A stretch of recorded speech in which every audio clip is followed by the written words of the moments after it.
ಮತ್ತೆ ಶುರುವಾಯಿತು ಬೆಳಗಾವಿ ಜಿಲ್ಲೆ ವಿಭಜನೆ ಕೂಗು. ಸರ್ಕಾರಕ್ಕೆ ಹೆಬ್ಬಾಳ್ಕರ್ ಈರಣ್ಣ ಕಡಾಡಿ ಆಗ್ರಹ.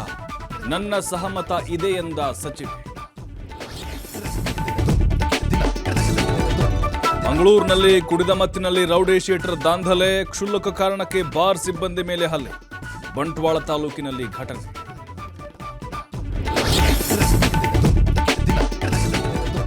ದೇವಸ್ಥಾನದ ಬಾಗಿಲು ಹಾಕಲು ಹೋಗಿ ಕರೆಂಟ್ ಶಾಕ್. ಇಬ್ಬರು ಸಾವು, ಮತ್ತೊಬ್ಬರಿಗೆ ಗಂಭೀರ ಗಾಯ. ಬೆಳಗಾವಿ ತಾಲೂಕಿನ ಸೂಳೆಭಾವಿ ಗ್ರಾಮದಲ್ಲಿ ಘಟನೆ.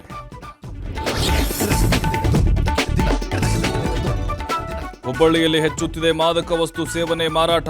ಕ್ರಮ ಕೈಗೊಳ್ಳಲು ಜನರ ಆಗ್ರಹ. ಮೂಲ ಪತ್ತೆ ಹೆಚ್ಚಿ ಎನ್ನುತ್ತಿದ್ದಾರೆ ಪೋಷಕರು.